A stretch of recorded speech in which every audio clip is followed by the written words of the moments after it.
فی الاحادیث المبارکہ والسقط کنزی صدق اللہ و مولانا العظیم و صدق رسولہ النبی الکریم ونحن علی ذلک لمن الشاہدین والشاکرین والحمد للہ رب العالمین۔ السلام علیکم ورحمۃ اللہ وبرکاتہ۔ ہر قسم کی حمد و ثناء کے لائق اللہ جل شانہ کی ذات کریم ہے، اور بے بہا درود و سلام محمد الرسول اللہ صلی اللہ علیہ وآلہ وسلم پر اور آپ کی آل اور اصحاب پر۔ حضرات گرامی قدر، اللہ تبارک تعالیٰ کا یہ بہت بڑا احسان ہے کہ اس نے ہمیں اپنے دین کی سمجھ عطا فرمائی اور توفیق عطا فرمائی کہ ہم اس کے دین کو اس طریقے پر سمجھنے کی کوشش کریں جو اللہ تعالیٰ نے اپنے آخری رسول محمد الرسول اللہ صلی اللہ علیہ وسلم کے ذریعے ہمیں پہنچایا ہے۔ دین اسلام کے اندر زندگی گزارنے کے لیے بڑے اہم اور بنیادی اصول بیان کیے گئے ہیں۔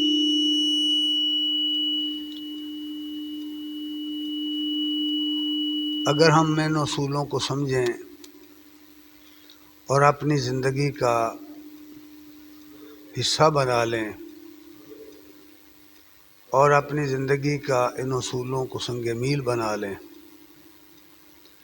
تو بہت ساری غلطیوں سے اور بہت سارے نقصانات سے ہماری زندگی محفوظ ہو سکتی ہے۔ یہ اصول جو بیان کیے گئے ہیں ان میں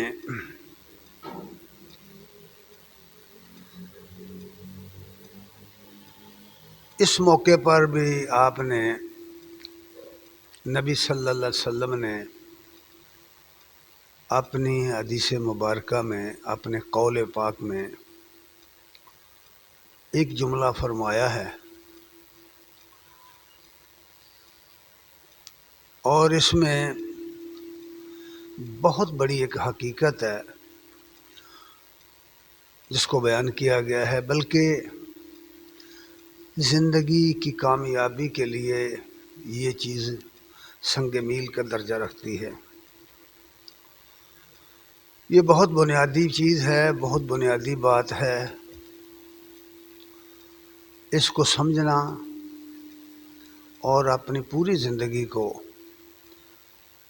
اس کے قالب میں ڈھالنا اس دنیا کے اندر بھی اور آخرت کی کامیابی کے لیے بھی بہت ضروری ہے، بلکہ لازم ہے، واجب ہے۔ ہر مسلمان کو چاہیے کہ اس کی زندگی میں یہ وصف بدرجہ اتم پایا جائے۔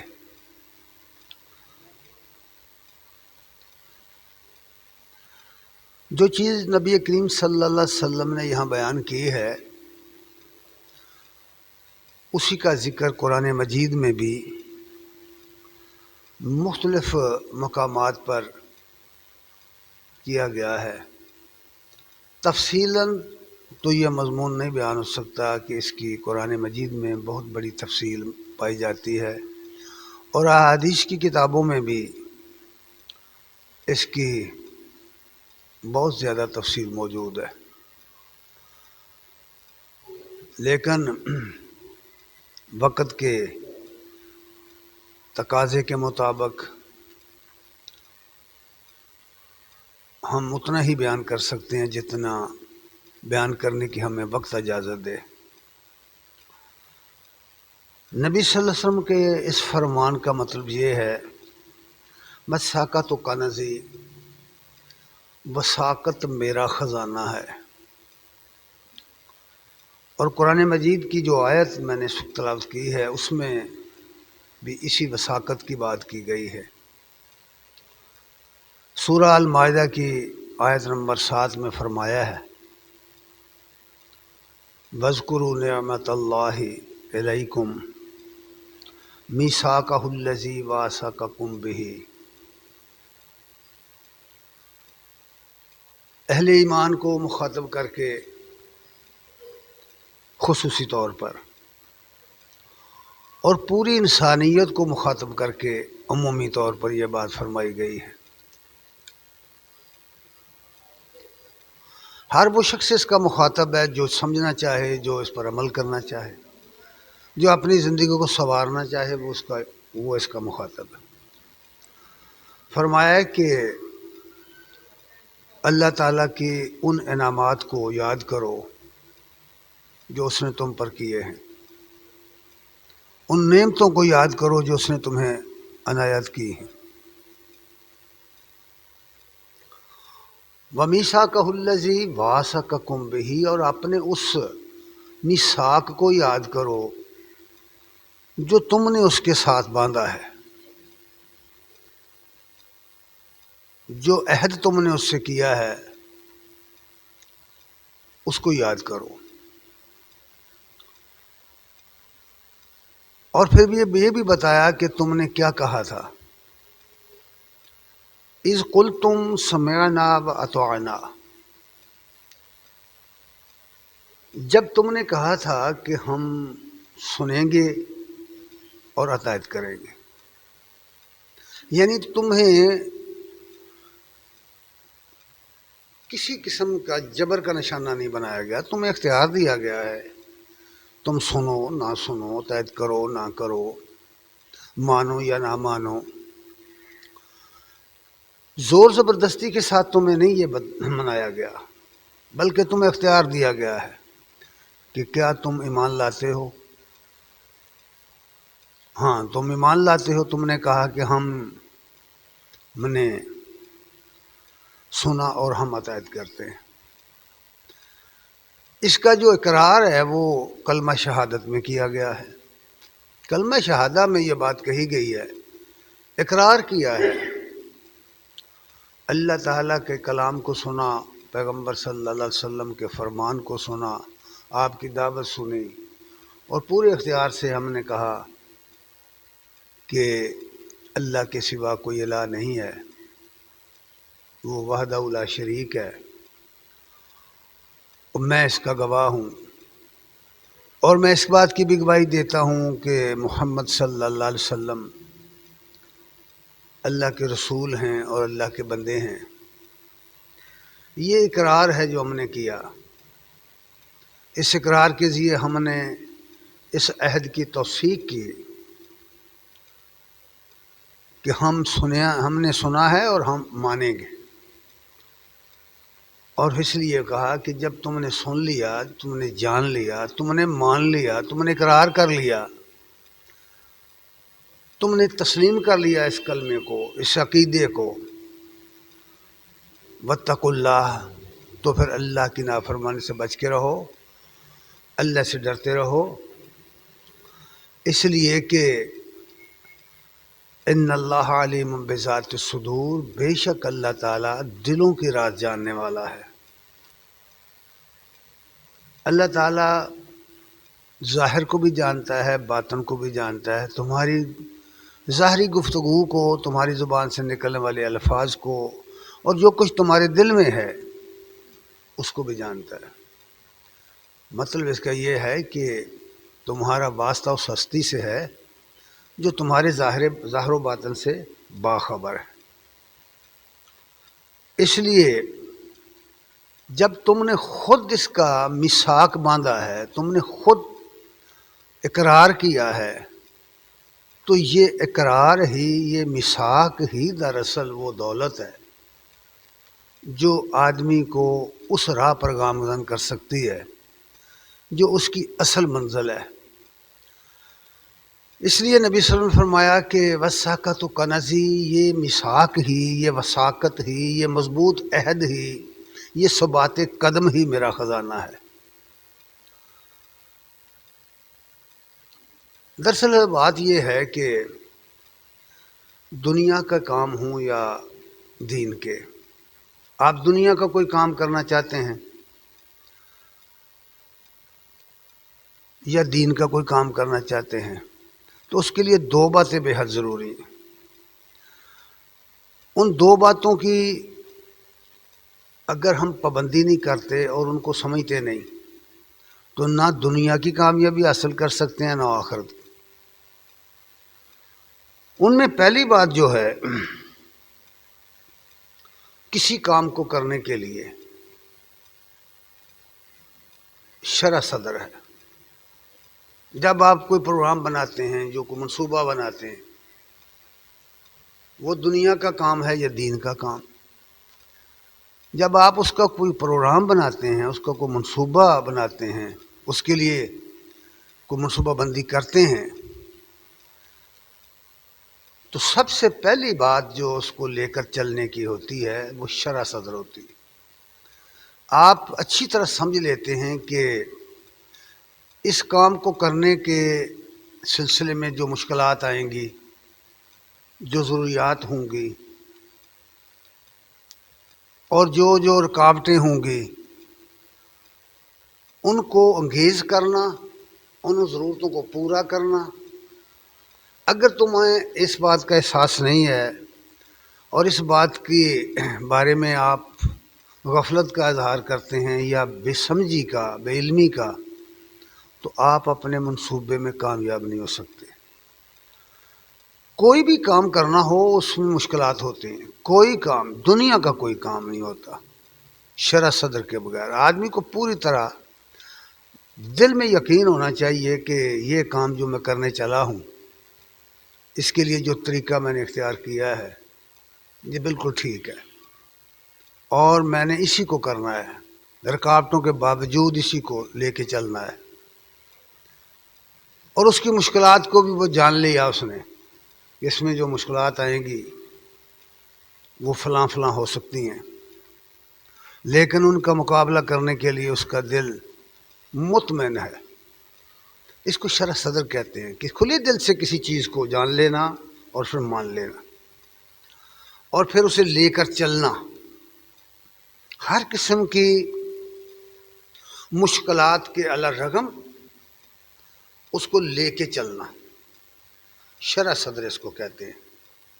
اس کے صحیح ہونے پر یقین، اس کی کامیابی کا یقین اور اس کے نتیجے میں جو کچھ حاصل ہونا ہے اس کے حاصل ہونے کا یقین جب دل میں آ جائے تو آدمی اپنے اس مقصد کے لیے جو کچھ بھی اسے کرنا پڑے وہ کر گزرے گا، اور جب وہ ایسا کرے گا، جدوجہد کرے گا، تو یقیناً اللہ تعالیٰ اسے کامیابی عطا فرمائے گا۔ یہ شرح صدر ہے، یہ دین کا کام ہو یا دنیا کا، اس کے لیے شرح صدر ہونا ضروری ہے۔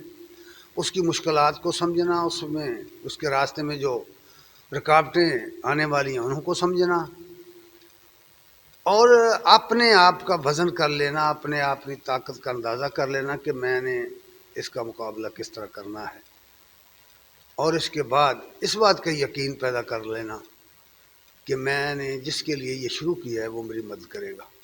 اس کو شرح صدر کہتے ہیں۔ قرآن مجید میں اس کی بہت ساری مثالیں موجود ہیں۔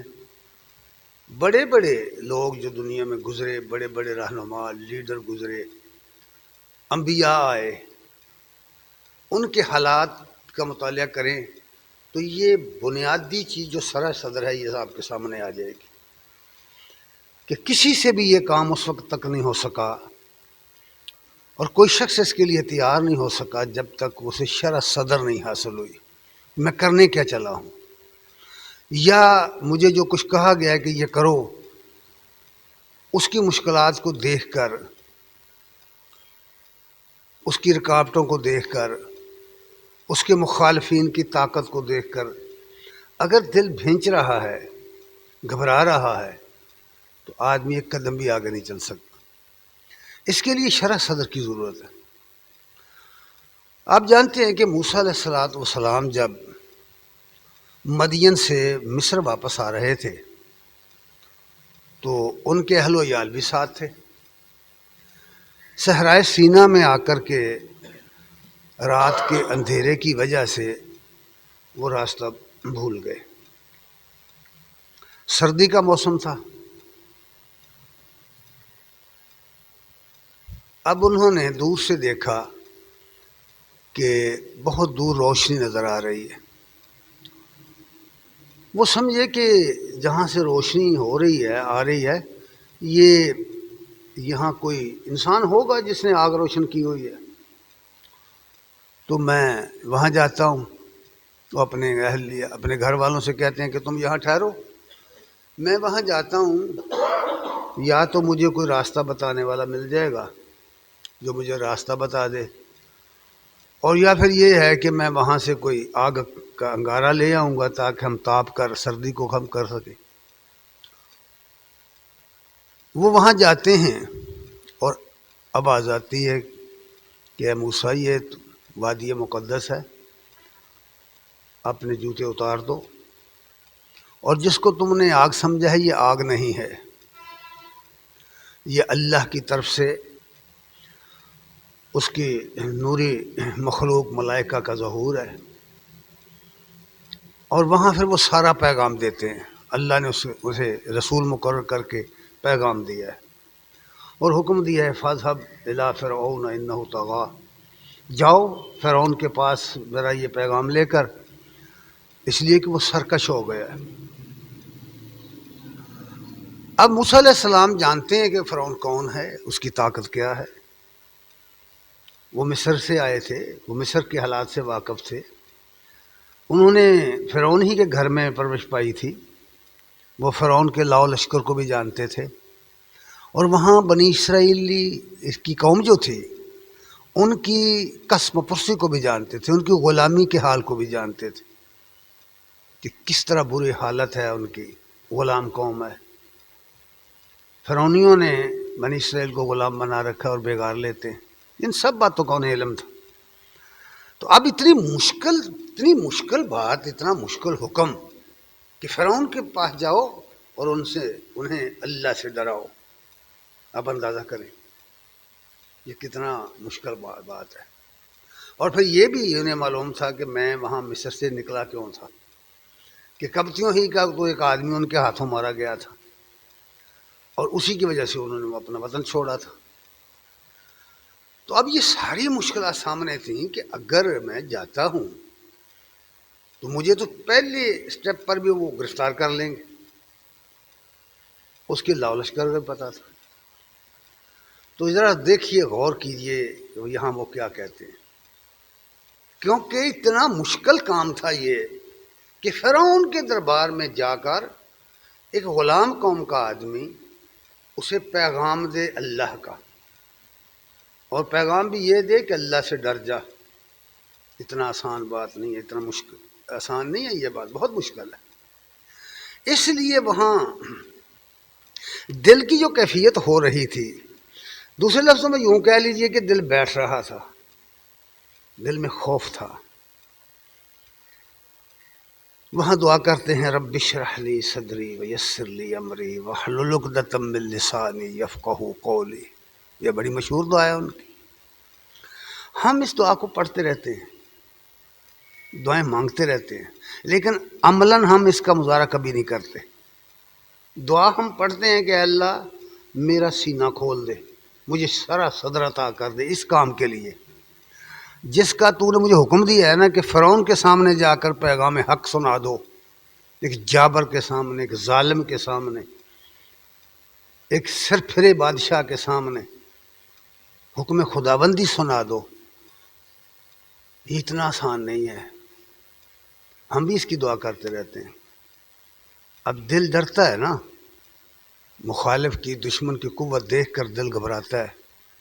تو یہاں جو بات کہی وہ کیا تھی کہ رب اشرح لی، میرا سینہ کھول، مجھے شرح صدر عطا کر، جو پیغام مجھے ملا ہے، جو حکم مجھے ملا ہے، اس کی برحق ہونے کا یقین، اس کے غالب ہونے کا یقین، اور اس کے ساتھ ہی اس بات کا یقین کہ جب میں اس راستے میں نکلوں گا تو تیری حفاظت میرے ساتھ ہوگی۔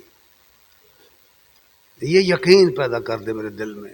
اس لیے یہ دعا ہے، رب اشرح لی صدری، مجھے شرح صدر عطا کر۔ دوسرے لفظوں میں اکثر یہ بات کہتا رہتا ہوں کہ جو کچھ ماننا ہو اسے سمجھ کر ماننا چاہیے، اور جس کا انکار کرنا ہو اسے سمجھ کر انکار کرنا چاہیے۔ جب کسی چیز کو ہم سمجھ کر مانتے ہیں تو پھر کسی بھی قیمت پر اور کسی بھی قربانی کے بدلے اس کو چھوڑ نہیں سکتے۔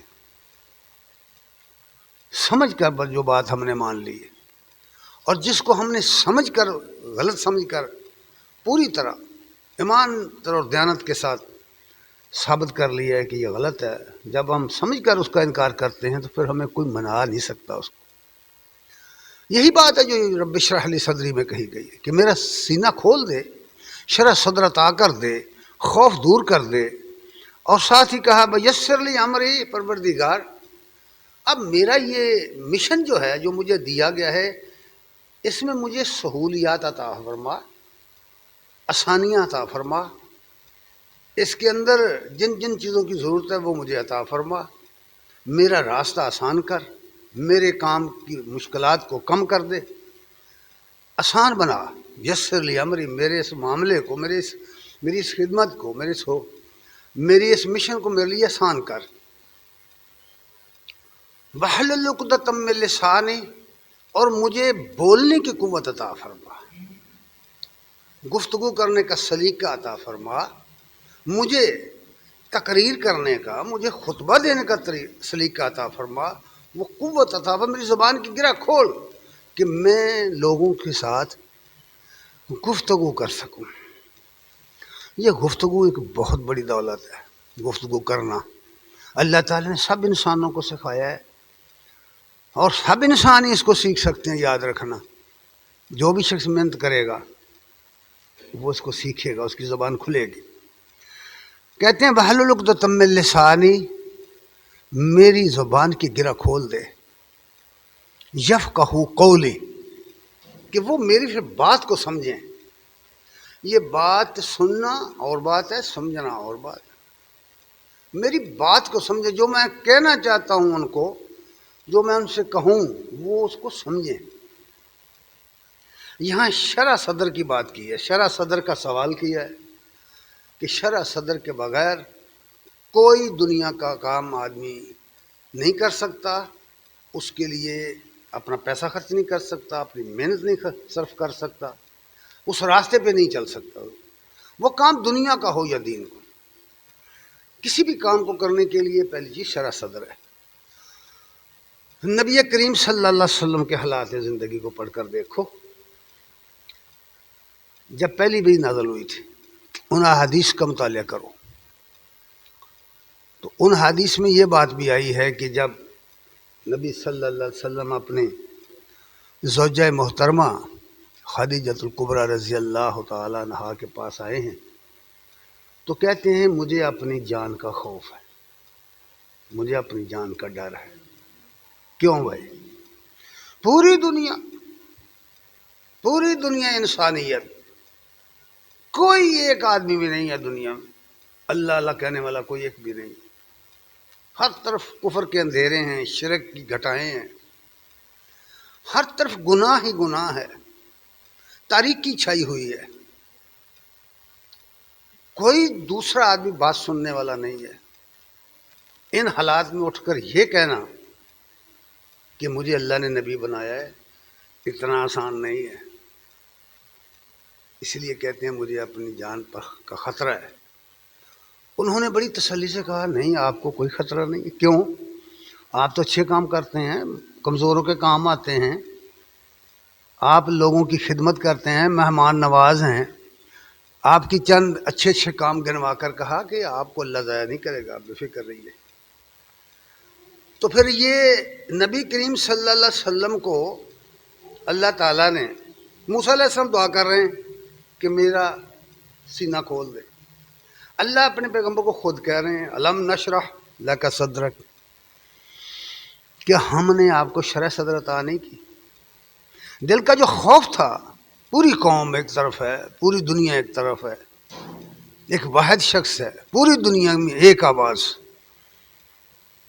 فرمایا کیا الم نشرح لک صدرک، کہ ہم نے تجھے شرح صدر عطا نہیں کی. شرح صدر ہی کا یہ کمال تھا کہ ببانگ دخل حق کہا، گھبراہٹ دور ہو گئی، خوف جاتا رہا. جس نے شرح صدر عطا کی ہے وہ مددگار بھی ہے.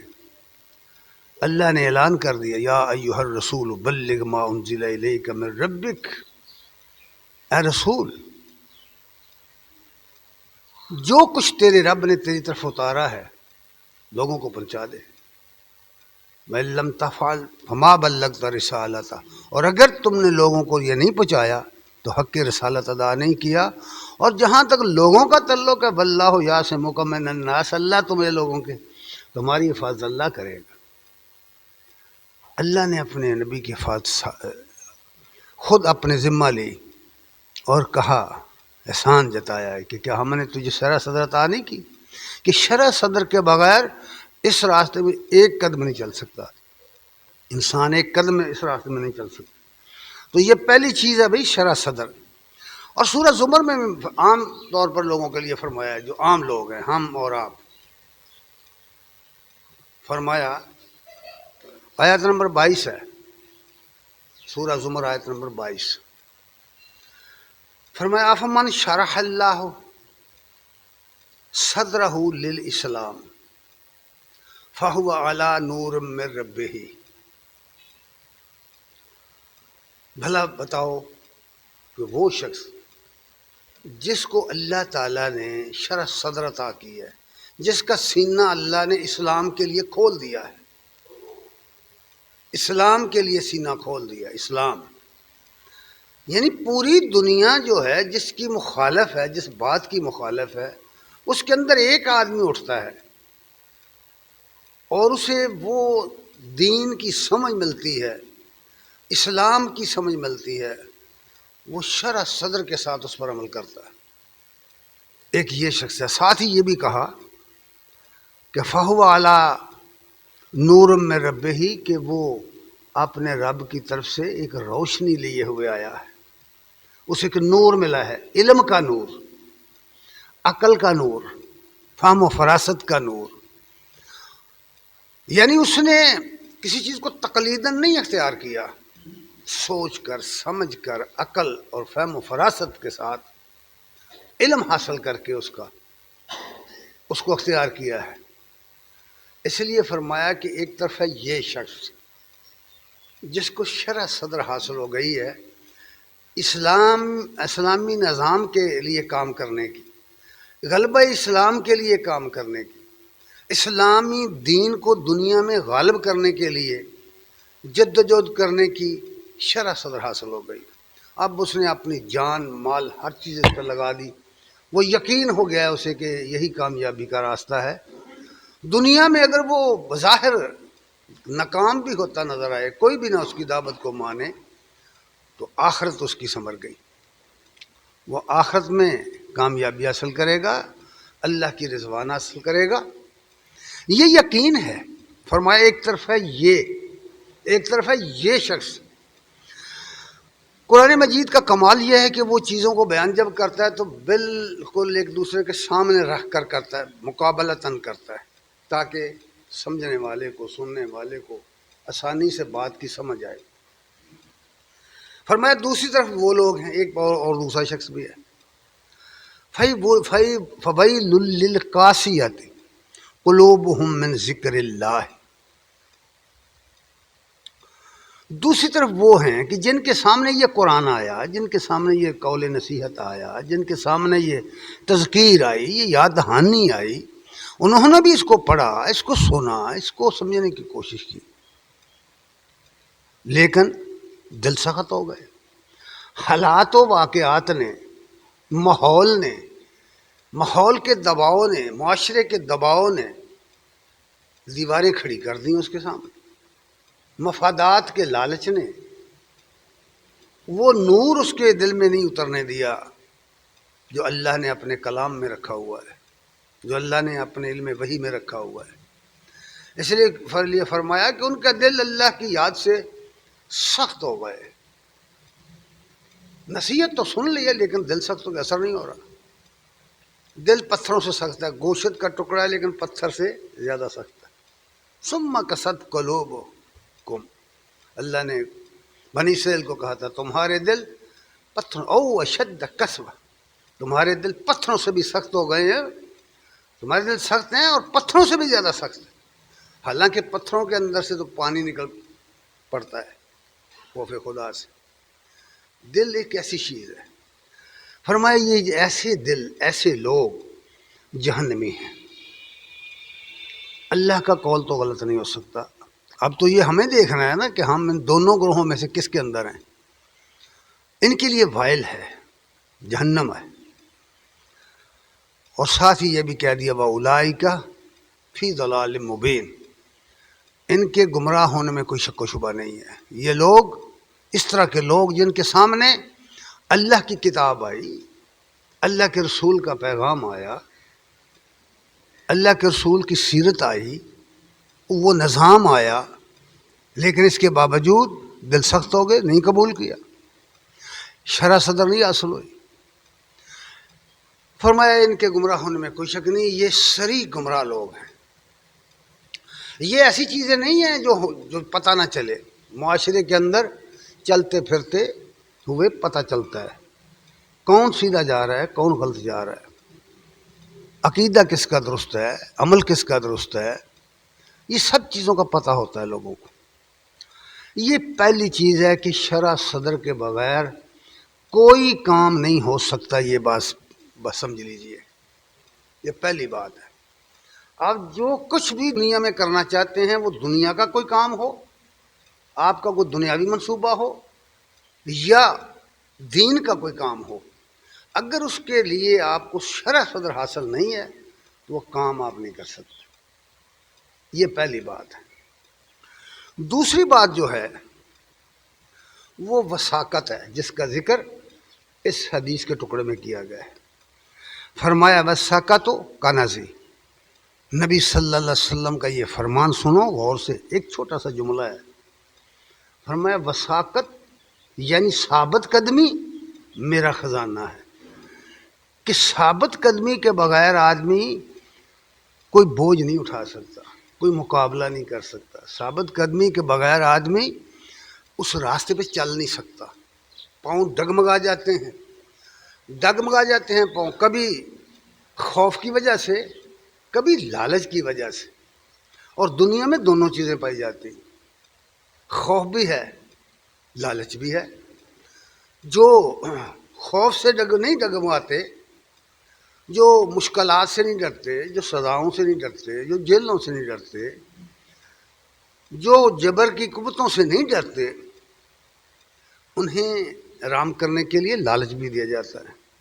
کہتے ہیں امام احمد بن محمد بن حنبل کے حالات میں لکھا ہے کہ جب مامون الرشید کے خلیفہ مامون الرشید کے دربار میں انہیں بلایا گیا تھا، اور مسئلہ یہ چل رہا تھا کہ قرآن مجید مخلوق ہے یا غیر مخلوق ہے۔ یہ مسئلہ یہاں بیان کرنے کا نہیں ہے، نہ مجھے اس کی ضرورت ہے۔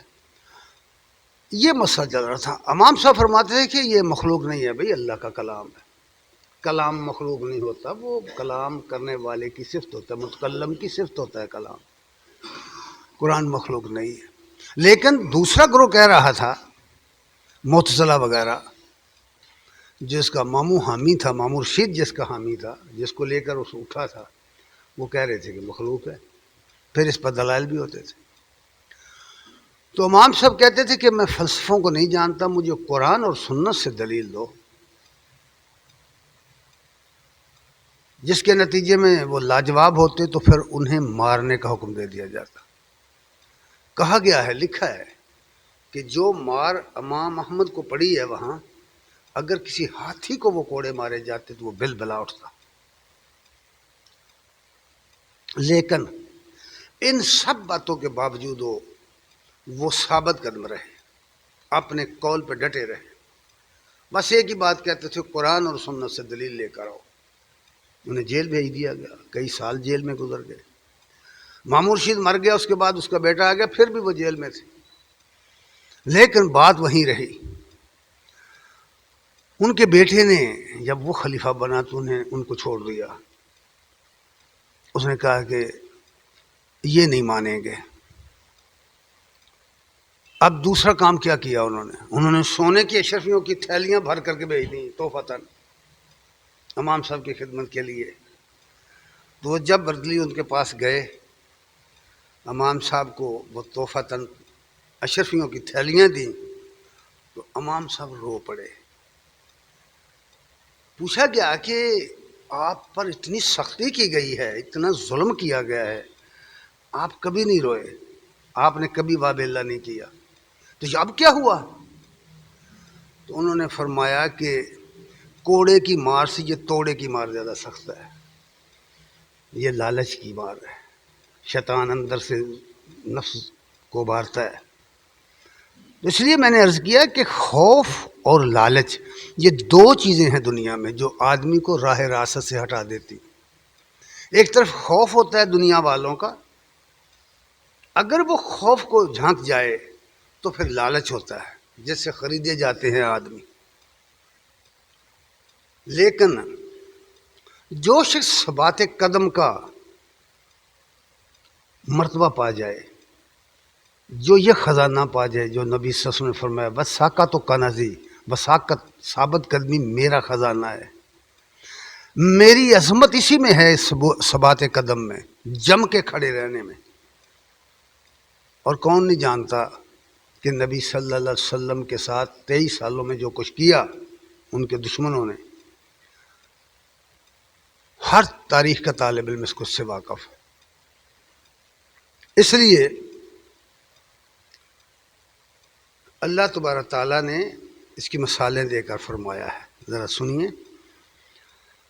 اللہ فرماتے ہیں کہ اے نبی، سورہ بنی اسرائیل کی آیت نمبر 74-75 میں ہے، وَلَوْلَا أَن ثَبَّتْنَاكَ لَقَدْ كِدتَّ تَرْكَنُ إِلَيْهِمْ شَيْئًا قَلِيلًا۔ جب آدمی ارادہ کرے نا کسی کام کا تو یقین مانیے اللہ اس کا مددگار بنتا ہے، اللہ کی نصرت آتی، اسے شعور ہو یا نہ ہو، وہ سمجھے اس نصرت کو یا نہ سمجھے، لیکن آتی ضرور ہے۔ ثبات قدم کا مظاہرہ کرے، جم کے کھڑا ہونے کا مظاہرہ تو کرے۔ یہی بات یہاں کہی ہے، اگر اے نبی ہم تجھے ثبات قدم ادا نہ کرتے، ہم تیرے قدموں کو نہ جما دیتے تو آپ تھوڑا سا ان کی طرف ضرور جھک جاتے، یعنی لے دے کے اصول پر، کچھ ہم چھوڑ دیتے ہیں، کچھ تم چھوڑ دو، کچھ ہم لیتے ہیں، کچھ ہم سے لے لو، کچھ ہمیں دے دو۔ یہ کمپرومائز کی جو پالیسی ہے، مفاہمت کی پالیسی جس کو کہتے ہیں، اس کو اختیار کرو۔ فرمایا ہم نے آپ کے قدموں کو جما دیا کہ نہیں، یہاں جو بات ہوگی دو ٹوک ہوگی۔ اللہ کے رسول کے لیے یہ مشکل ہے کہ وہ کمپرومائز کرے حق کی بنیاد پر، حق پر کمپرومائز، اسے یقین ہوتا ہے، اسے شرح صدر ہوتی ہے کہ میں حق پر ہوں، میری بات برحق ہے، سچی ہے۔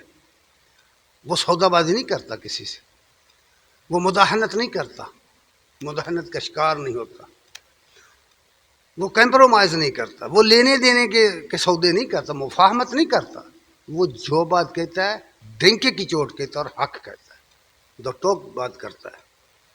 آپ انبیاء کے کسی بھی نبی کی حیثیت پڑھ کر دیکھیں، قرآن مجید کا مطالعہ کر کے دیکھیں آپ۔ فرمایا ہم نے آپ کو، جب آپ نے اس کا مظاہرہ کیا ہے ثبات قدم کا، تو ہم نے اگر آپ کے قدموں کو جمایا نہ ہوتا، ہم نے آپ کو ثابت قدم نہ رکھا ہوتا تو آپ تو ان کی جانب تھوڑا سا جھک جاتے، اور اگر جھک جاتے شرح صدر، اس لیے کہا نا کہ پہلے شرح صدر حاصل کرو، تم کیا کرنے نکلے ہو، تمہارا مشن کیا ہے، تم کس عقیدے کی تبلیغ کر رہے ہو، تم کس مشن کو لے کے چلے ہو، تم کیا چاہتے ہو؟ مسلمانوں کی بات ہو.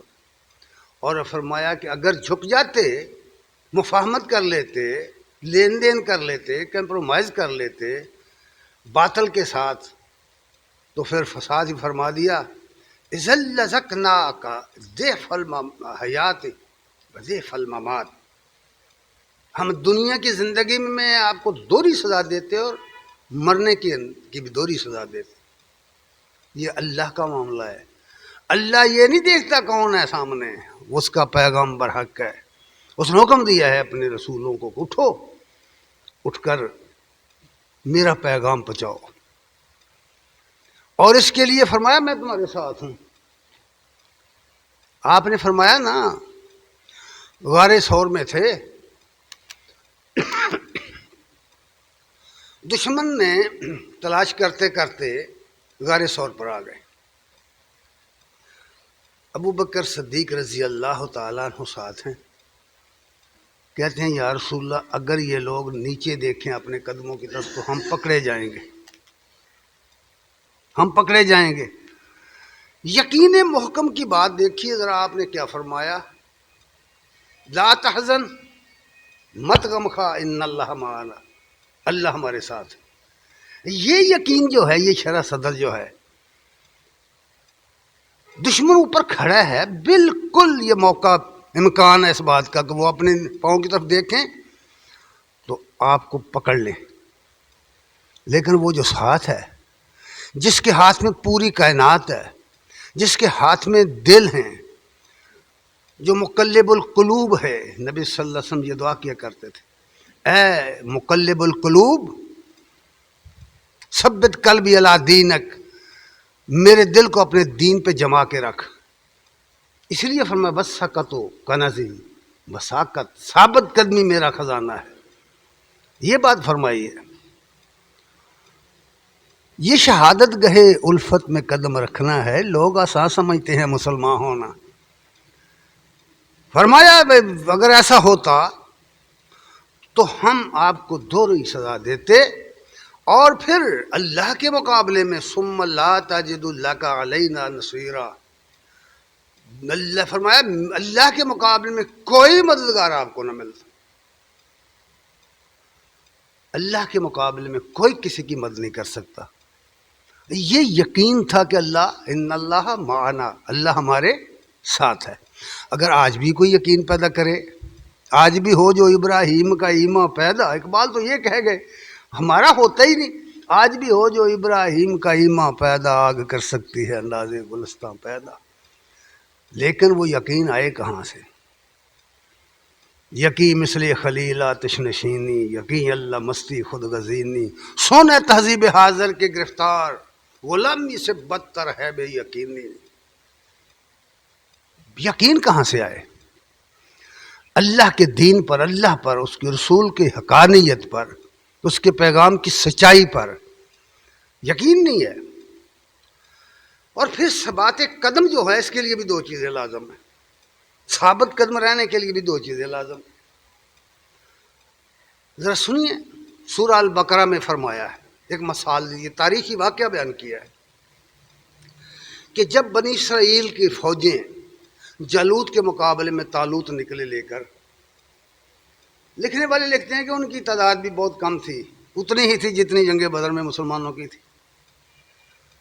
تو جب وہ نکلے ان کا ذکر اشارہ کرتے ہوئے فرمایا وَلَمَّا بَرَزُوا لِجَالُوتَ، لِجَالُوتَ وَجُنُودِهِ، جب وہ نکلے، وہ اہل ایمان نکلے جالوت اور اس کے لشکروں کا مقابلہ کرنے کے لیے نکلے، تو اس وقت انہوں نے ان کی طاقت کو دیکھ کر، ان کے اسلحہ کو دیکھ کر، ان کی فوجیں دیکھ کر، ان کی کثرت کو دیکھ کر، اپنی قلت کو دیکھ کر دعا کی. کیا دعا کی؟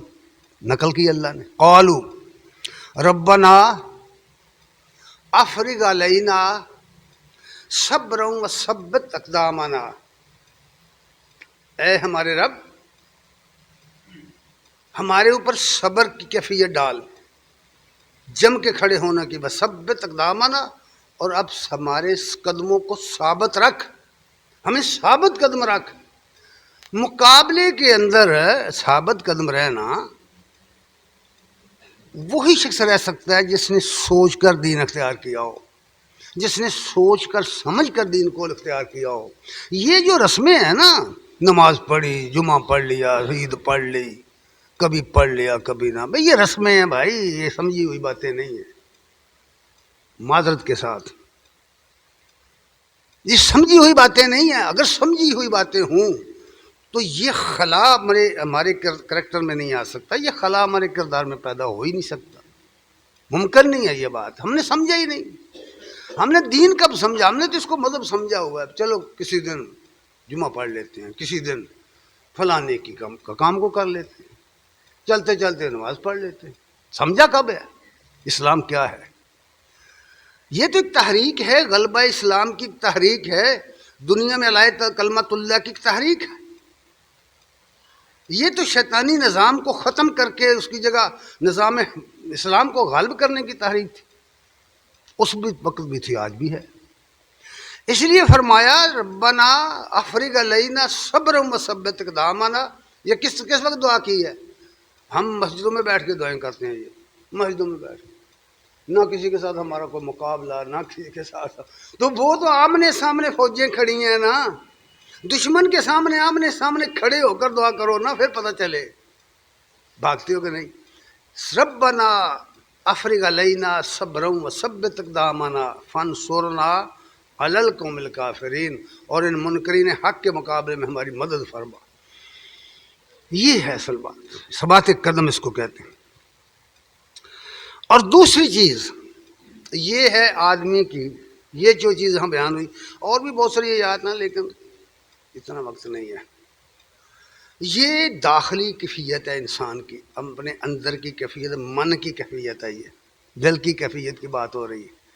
دل اتنا مضبوط ہونا چاہیے، اور سمجھ اور فہم اور فراست کے اندر یہ چیز اتری ہوئی ہونی چاہیے۔ یہ دل کی بات تھی، اب آگے آئیے۔ اس کو جو چیز باہر سے تقویت دیتی ہے، اندر والی چیز کو، من کی چیز کو جو باہر کی چیز تقویت دیتی ہے، سہارا دیتی ہے، وہ کیا ہے؟ قرآن مجید میں اس کو بیان کیا گیا۔ وجہ اس کی یہ ہے، آپ جانتے ہیں کہ نبی کریم صلی اللہ علیہ وسلم نے اپنی زندگی میں غزوات اور سریات جو کیے ہیں، جنگیں جو لڑی ہیں، جو جنگیں آپ کو پیش آئیں ہیں کفار کے ساتھ، ہر 23 دن کے بعد ایک جنگ بنتی، 23 سالوں میں، گویا کہ ہر وقت ہی حالت جنگ میں رہے ہیں۔ اور تقریباً 83 جنگیں ہیں، چھوٹی بڑی۔ اب یہ جنگیں جو تھیں، کیا سمجھے آپ کہ آپ نے کوئی فوج بھرتی کی ہوئی تھی؟ کوئی حکومت کا نظام تھا جس کے ٹیکس آتے تھے اور پیسہ آتا تھا، جس کے ذریعے فوجوں کو، حصہ لینے والوں کو، جنگ میں حصہ لینے والوں کو تنخواہیں دی جاتی تھی، ان کو مراعات دی جاتی تھی؟ کیا سمجھے آپ؟ یہاں تو جتنے لوگ تھے سب فی سبیل اللہ آئے تھے، آپ خود ہی نہیں آئے تھے، اپنا مال لے کے آئے تھے۔ جب بھی کوئی جنگ پڑتی تھی اس کے لیے اپیل ہوتی تھی اللہ کے رسول کی طرف سے، آؤ بھائی، خود بھی آؤ اور اپنا مال بھی لے کر آؤ۔ کیا کرنا ہے؟ غلبہ دین کے لیے، منکرین اسلام کے خلاف جنگ برپا ہے۔ یہی بات ہے یا کوئی اور بات ہے؟ یہ سلسلہ آپ نے بڑا سنا ہے، اس واقعات کو لوگ بہت اس کو بیان کرتے ہیں کہ ابو بکر صدیق رضی اللہ تعالیٰ عنہ گھر کا سارا سامان لے آئے تھے، سنا ہے نا؟ کب لے آئے تھے بھلا؟ اس کا نہیں پتا۔ غزوہ تبوک کے موقع پر یہ سب کچھ ادا کر دیا تھا۔ غزوہ تبوک کے موقع پر جھولیاں بھر بھر کر اشرفیاں سونے کی لائے تھے عثمان رضی اللہ تعالیٰ، اور آپ اتنے خوش ہو گئے تھے، فرمایا آج کے بعد عثمان کو کوئی چیز نقصان نہیں پہنچائے گی۔ عبد الرحمن بن عوف، اور یہ تو پھر مالدار لوگ تھے نا، چلیے جو غریب آدمی تھا اس کی حالت دیکھو، ابن کثیر نے ایک صحابی کا نام لکھا ہے کہ عقیل ان کا نام تھا، کچھ بھی نہیں تھا ان کے پاس، لیکن جذبہ ایمانی تھا. تو وہ رات کے وقت ایک یہودی کے پاس گئے اور اس سے کہا کہ اگر آپ کے پاس کوئی مزدوری ہو تو میں کرنے کو تیار ہوں. اس نے کہا ہاں، یہ کنویں سے ڈول بھرو اور میرے درختوں کو ڈالو. کھجور کے باغات تھے. ساری رات وہ یہ کام کرتے رہے، مزدوری کرتے رہے. اس لیبر کے نتیجے میں کھجوروں کا جو ایک دو ٹوپا انہیں ملا، کھجوروں کا جو ان کی جھولی میں پڑ گئی تھی، وہ لے کر آئے تو گھر نہیں گئے. غربت بھی ہے، ضرورت بھی ہے، لیکن موازنہ کر کے جب دیکھا کہ ایک طرف دشمن وہ جس کے پاس لاکھوں فوجیں ہیں، ہرکل کی فوجیں سرحد تبوک پہ لگی ہوئی ہیں، ایک بڑی پاور ہے، وہ سپر پاور ہے اس زمانے کی، اور دوسری طرف میرے افراد ہیں نا، چلیں ایک دو دن اور فاقہ کر لیں گے، لیکن وہ بہت زیادہ ضروری ہے. وہ جھولی میں کھجوریں لے کر آئے اور منافقین ان پر یہ آوازیں کس رہے ہیں کہ یہ روم فتح کرنے چلے ہیں، ان کھجوروں کے ساتھ تانے دے رہے ہیں. سورۃ توبہ کا مطالعہ کر کے دیکھ لیں. اللہ تبارک تعالیٰ نے اپنے نبی سے فرمایا ہے، وہ کبھی ایک قدم آگے آیا ایک قدم پیچھے گیا. کیا کروں، لوگ کیا کہیں گے کہ یہ کیا لینے آیا، یہ چندہ لے کر آیا ہے، کھجوریں لے کے آیا. تو نبی صلی اللہ علیہ وسلم کی خدمت میں جب پیش کی تھی تو انہوں نے وہ کھجوریں لے کر سارے مال پر بکھیر دی تھی. اللہ کو اتنی پسند آئی تھی. اللہ تعالیٰ کم اور زیادہ کو دے نہیں دیکھا کرتا، اخلاص دیکھتا ہے. اللہ کے یہاں اخلاص کی قیمت ہے، ویلیو ہے، زیادہ اور کم کی کا کوئی سوال نہیں ہے. تو اس لیے یہ فرمایا گیا ہے کہ جو چیز اس دل کے اندر بیٹھی ہوئی چیز کو، جو عقیدہ ہے، جو مشن ہے، جو ایمان ہے، اس کو جو چیز تقویت دیتی ہے وہ کیا ہے؟ وہ چیز ہے جو دنیا کی سب سے پیاری چیز ہے. دو چیزیں دنیا میں بہت پیاری ہیں، ایک اولاد، دوسری مال. المال والبنون زینت الحیات الدنیا. لوگوں، یہ مال اور بیٹے دنیا کی زینت ہے. والباقیات الصالحات، باقی رہنے والی صرف بھلائیاں ہیں. اللہ کے ہاں انجام کے لحاظ سے بھی، نتیجے کے لحاظ سے بھی کمال کی ہے. دین کیا ہے؟ دین سمجھا ہی نہیں ہم نے. ہم تو قصے اور کہانیاں سنتے رہے، ساری زندگی گزار دی ہم نے. قرآن نہیں سنا، قرآن نہیں پڑھا. فرمایا اللہ تعالیٰ نے، سنو، وساقت اگر پیدا کرنی ہے، ثبات قدم پیدا کرنا ہے، تو پھر یہ چیز جو دھوکہ دے رہی ہے نا، آپ کو کھینچ رہی ہے پیچھے، اس کو بھی صرف کرو. سورہ بقرہ آیت نمبر 265 میں یہ بات فرمائی، مثال دے کر فرمائی ہے. وَمَثَلُ الَّذِينَ يُنْفِقُونَ. مال جب خرچ کرنا پڑے تو دل میں خیال آتا ہے کم ہو جائے گا. اگر آپ کی جیب میں 1000 روپے ہیں، اگر 500 آپ دے دیں نکال کر کے تو 500 رہ جائیں گے نا، کم تو ہو جائیں گے. یہی تو وہ خیال ہے جو کہتا ہے کہ کم ہو جائیں گے. یہ خیال جو ہے یہی تو خراب کر رہا ہے. اس کے بارے میں فرمایا کہ یہ مال کم نہیں ہوتا اللہ کی راہ میں دینے سے. دو باتیں اصولی طور پر بیان کی ہیں، حدیثوں میں آیا ہے کہ اگر آدمی کسی اپنے ناراض بھائی سے معافی مانگ کر اسے خوش کر لے تو اس کی عزت بڑھ جاتی ہے، کم نہیں ہوتی. اور اگر کوئی آدمی اپنے مال سے اللہ کی راہ میں خرچ کرے تو اس کا مال کم نہیں ہوتا، اس میں برکت آتی ہے. سنو مجھے برکت کیسے آتی ہے، یہاں یہی بات فرمائی. وَمَثَلُ الَّذِينَ يُنْفِقُونَ أَمْوَالَهُمُ ابْتِغَاءَ مَرْضَاتِ اللَّهِ. جو لوگ اپنا مال اللہ کی رضا کے لیے خرچ کرتے، اللہ کی رضا کے لیے، دنیا کی کوئی اس کی قیمت نہیں لیتے، وہ اللہ کی رضا کے لیے خرچ کرتے ہیں. اور ساتھ ہی ایک بات کہہ دی، وَتَثْبِيتًا مِّنْ أَنفُسِهِمْ. اپنے دلوں کے ثبات سے، اپنی تثبیت سے، مضبوط دلوں کے ساتھ یہ خرچ کرتے ہوئے ہاتھ کانپتے نہیں ہیں، دل بھنجتے نہیں ہیں، پورا یقین ہے، شرح صدر ہے کہ اس کا بدلہ دگنا چگنا آئے گا. پورا یقین ہے۔ اس لیے فرمایا دو باتیں، مرضات اللہ، ایک تو اللہ کی رضا، ابتغاء مرضات اللہ، اللہ کی رضا مطلوب ہے۔ دوسرا بات تثبیتا من انفسہم، اپنے دلوں کے ثبات سے، اپنے دلوں کے تثبیت سے، اپنے دلوں کی ثابت قدمی سے پوری طرح جم کر وہ خرچ کرتے ہیں۔ تو پھر ان کی مثال بیان کی کہ یہ ہیں وہ لوگ جن کو اللہ بدلہ کیسے دیتا ہے، کمثل جنت بربوۃ اصابھا وابل، ان کی مثال ایسے ہے جیسے اونچے مقام پر، بلندی پر، کسی ٹبے پر، کسی چٹانوں والے جگہ پر ایک باغ ہو، اسے نہر کا پانی سراب نہ کر سکے تو اللہ کی طرف سے اس پر بارش برسے، بارش کے ذریعے اس کے پھل دگنے ہو جاتے ہیں۔ بارش برستی، اصابھا وابل، اس کو بارش برستی ہے تو کیا ہوتا ہے، فَأَتَتْ أُكُلَهَا ضِعْفَيْنِ، تو وہ اپنا پھل دگنا دے دیتا ہے۔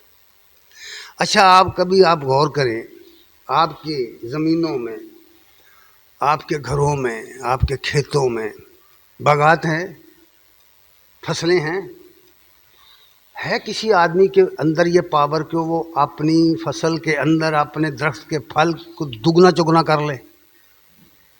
کوئی ٹیکنیک ہے ایسی؟ اگر اللہ نہ کرنا چاہے بتاؤ کیا کرو گے؟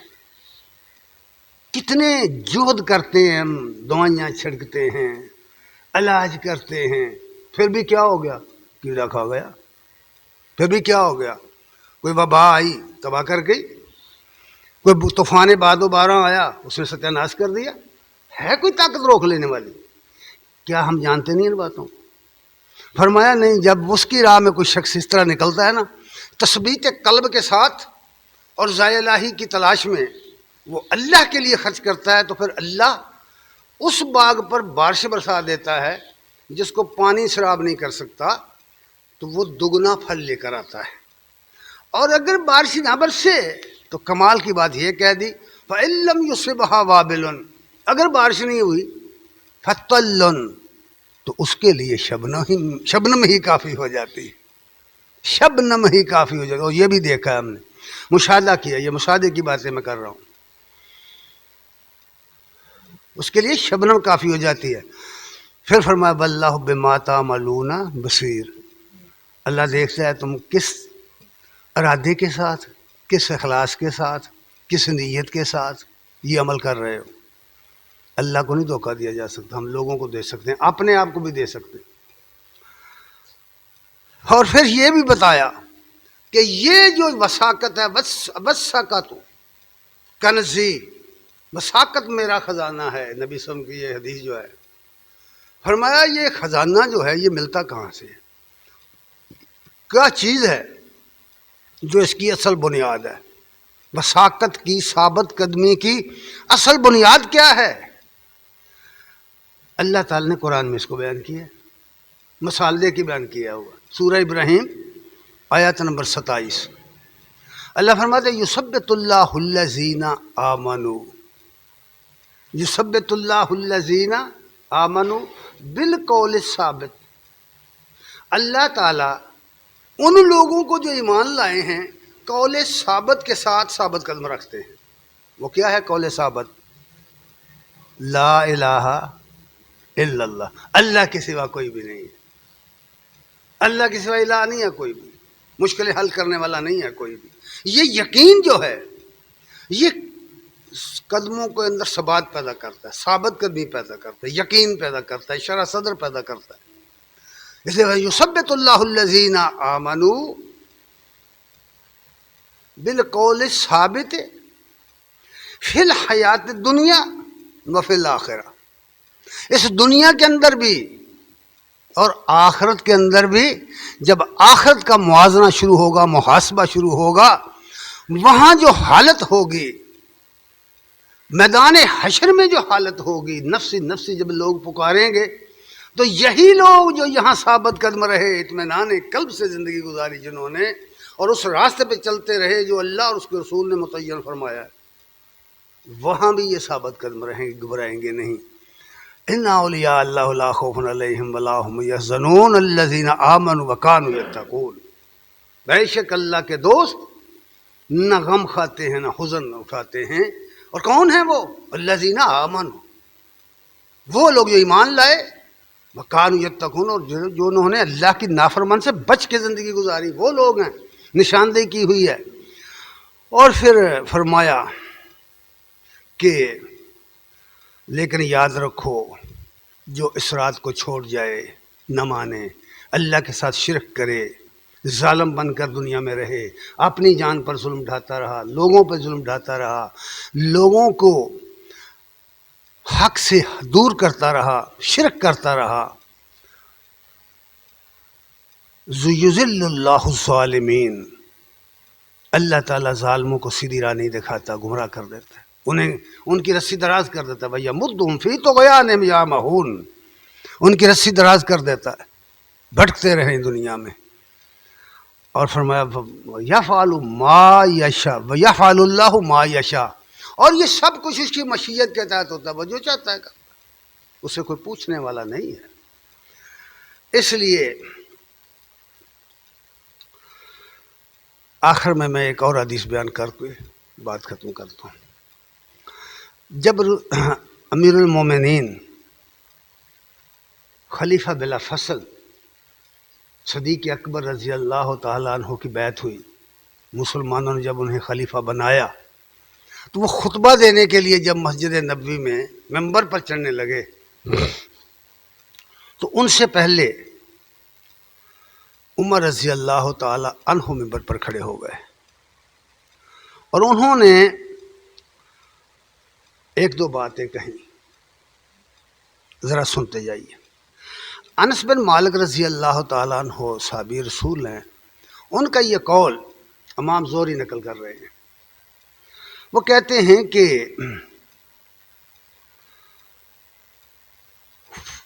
بیعت خلافت کے بعد اگلے دن جب آپ خطبہ دینے کے لیے آئے، بیعت کیا، وَاسْتَوَىٰ عَلَىٰ مِنبَرَ رسول اللہ صلی اللہ علیہ وسلم تشہد قبل ابو بکر، تو ابو بکر رضی اللہ تعالی عنہ سے پہلے عمر رضی اللہ تعالی عنہ ممبر پر چڑھے۔ وہ کہتے ہیں میں نے وہ خطبہ سنا، ان کا جو بات انہوں نے کہی، فقال اما بعد، تشہد پڑھنے کے بعد کہا اما بعد، فاختار اللہ لرسولہ الذی عزہ علی الذی عندکم وہذا الکتاب الذی ہدی اللہ بہ رسولکم فخذوا بہ تہتدوا بہا ہدی اللہ بہ رسول اللہ صلی اللہ علیہ وآلہ وسلم۔ امام بخاری نے کتاب الاعتصام میں اس حدیث کو دوسری جلد میں نقل کیا ہے۔ فرمایا اللہ تعالیٰ نے اپنے رسول کو چن لیا تھا، فاختار اللہ، اللہ تعالیٰ نے اپنے رسول کو چن لیا تھا، اور جس چیز کے ذریعے اللہ تعالیٰ نے اپنے رسول کو عزت دی تھی، غلبہ عطا کیا تھا، انہیں کامیاب بنایا تھا، وہ چیز تمہارے پاس بھی ہے۔ سنو ذرا بات کیسی کہی، لوگوں وہ چیز جس کے ذریعے اللہ تعالیٰ نے اپنے رسول کو دنیا میں غالب کیا، عزت عطا فرمائی، وہ چیز تمہارے پاس بھی ہے۔ وہ کیا ہے؟ ھذا الکتاب الذی ہدی اللہ بہ رسولکم، یہ ہے وہ کتاب قرآن جس کے ذریعے اللہ تعالیٰ نے اپنے رسول کی رہنمائی کی تھی، جس کے ذریعے اللہ تعالیٰ نے اپنی طرف سے اپنے رسول کو علم وحی سے نوازا تھا، یہ ہے وہ چیز۔ فخذوا بہ، اس کو مضبوطی سے پکڑ لو، تہتدوا، سیدھی راہ لگ جاؤ گے، ہدایت پا جاؤ گے۔ حد اللہ بہ رسولکم، وہی ہدایت جو اللہ نے اپنے رسول کو دی تھی، جس راستے پہ اللہ نے اپنے رسول کو چلایا تھا، فخذوا بہ تہتدوا بما حد اللہ بہ رسول اللہ صلی اللہ علیہ وسلم۔